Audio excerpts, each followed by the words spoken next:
This one's called Them Why. It's a short story that I wrote some time ago, and it's about the night before Jesus was taken for crucifixion, and a small crowd were gathering in the marketplace.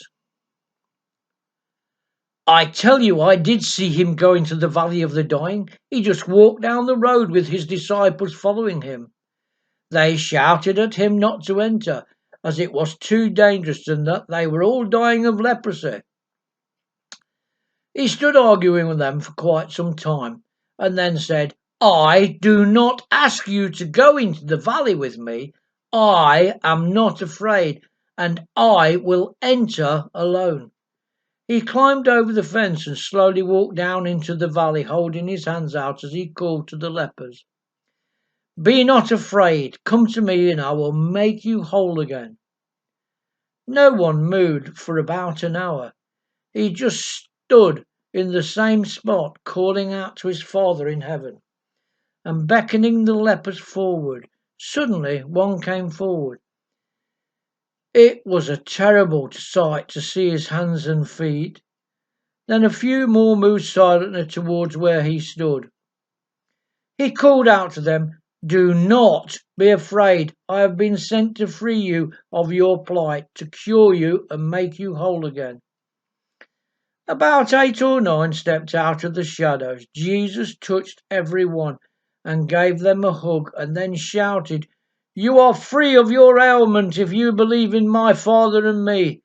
Then, as if by magic, they were all cured and came out with him. He truly is the Son of God. What's going on here? No crowds are allowed to gather. It is the law. We're just talking about this man Jesus, saying how great he is. Great he is, did you say? Strange he is, I say. He came up to me 2 weeks ago and put his hand on me and said, My Father in heaven will forgive me for what you have done. Forgive me?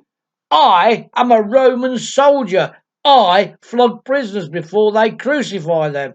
Why should I be forgiven? Still, I cannot stay here talking all day to you lot.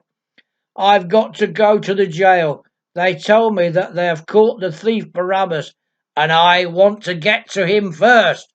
I shall be very annoyed if I can't have him after what he has done. Someone else called out, Did any of you go to the river to hear him speak? I was about 150 yards away, and he spoke to me, over 5,000 of us, in a low voice, but I tell you all that I heard him as if he was standing next to me. After hours and hours of listening to him, he said to his disciples, The people all follow me and listen to me, but I do not tend to their needs. Very well, have we food enough to feed them? The disciples shook their heads. Jesus looked angry and called out to the people to see who had brought food. No one answered. It seemed that there wasn't any. Suddenly, out of the crowd stepped a small boy with a basket.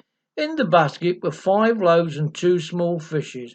He said, I have 5 loaves and 2 fishes to feed my mother, my brothers and sisters. But you can have them, Lord, if you and your disciples are hungry. The Lord just smiled and said, We will all eat today. That is all that are gathered here. He took the basket and called up to heaven, Shabbat, Shabbat, Kamola, Frustanti, Deol, Deol.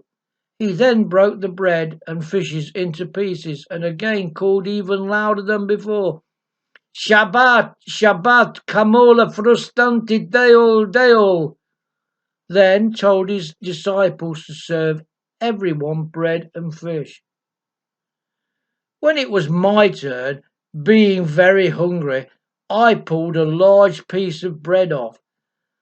I swear to you all that the bread got bigger. Then I did the same with some fish, and that too got bigger. After some time, when we had all eaten, he asked if we had had plenty to eat. A great cheer went up. He then asked us all to pick up every crumb of bread and fish and place it in a basket. When it was done, there were 12 baskets full.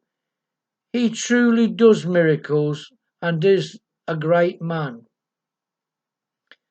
Suddenly a small child shouted, "Silence!